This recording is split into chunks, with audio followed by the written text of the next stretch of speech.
امام نے اپنی کتاب اور اپنے خطاب ان چیزوں سے لوگوں کی لائف کو چینج کیا۔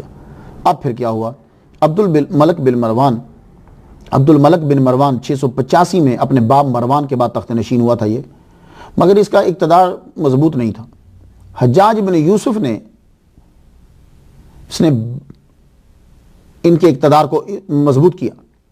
اس نے 12,000 شامی فوجیوں کے ساتھ 692 میں مکہ میں حملہ کر دیا۔ حجاج بن یوسف نے 692 میں خوب قتل و غارت کا بازار گرم ہوا، قتل کیے گئے، کعبہ کے اوپر سنگ پتھر جو ہیں وہ برسائے گئے، آگ لگا دی گئی۔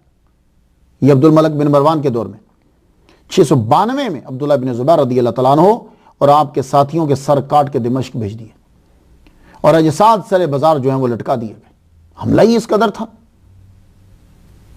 تو خانہ کعبہ پر سنگباری ہوئی، عمارت کو نقصان پہنچایا گیا۔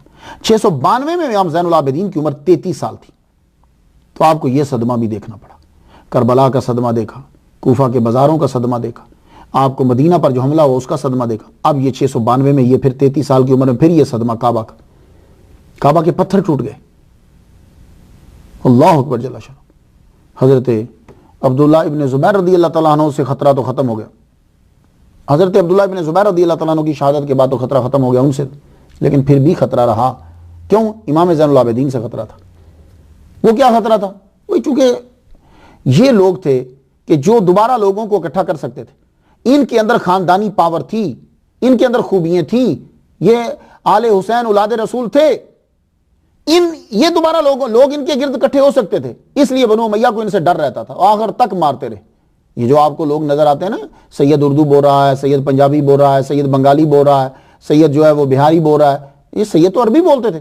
یہ اس دور کے سید ہیں کہ جب یہ یہاں آئے، یہاں آ کر انہوں نے لوکل عورتوں سے شادی کی اور پھر اس کے بعد ان کی نسل جو ہے وہ آگے چلی، تو یہ جہاں سید ملتا تھا بنو امیہ پکڑ کے مار دیتے تھے، کیونکہ ان سے ڈر رہتا تھا یہ۔ اللہ اکبر جل شانہ۔ اس نے عبد الملک بن مروان نے امام زین العابدین علیہ السلام کو 692 سے 705 تک 13 سال طرح طرح کی پھر اذیتیں دی، بڑی طرح طرح کی۔ امام زہری تو ایک جگہ کہتے ہیں کہ ایک دفعہ پکڑ کے اس نے قید کر دیا، پکڑ کر قید کر دیا، باندھ دو، اور سخت پیرا لگا دیا۔ امام زہری چونکہ جج تھے، آپ کو آنا جانا تھا، آپ گئے، رو پڑے، فرمانے لگے میرا یہ دل کرتا ہے کہ میں اس جگہ میں ہوتا اور آپ میری جگہ ہوتے۔ فرمانے لگے نہیں، یہ جو تم ہماری زنجیریں دیکھ رہے ہو، یہ بیڑیاں جو دیکھ رہے ہو، ہتھ کڑیاں جو دیکھ رہے ہو تم، یہ جو گلے میں چیز ڈالی ہوئی ہے، یہ تو اللہ تعالیٰ کی طرف سے ہیں تاکہ ہمیں آسانیاں محشر میں ہم پر ہو جائیں، باقی رہا ان کا، یا بھی میں حکم دوں تو یہ اتر جائیں۔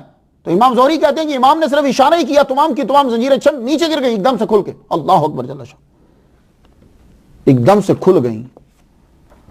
نے فرمایا میں ان میں تکلیف میں ہوں تو یہ سمجھ رہا ہے، اگر چاہوں تو یہ کھل جائے، اور واقعی کھل۔ فرماتے یہ مثالیں رہنی چاہیے، عذاب خداوندی کو یاد رکھو اور محشر میں تم پر آسانی ہو۔ امام المحدثین امام شہاب بن زہری ابن زہری کے سمجھانے پہ عبد الملک کو سمجھ آئی، اس نے پھر آہستہ آہستہ نرمی اختیار کر دی، چھوڑ دی، لیکن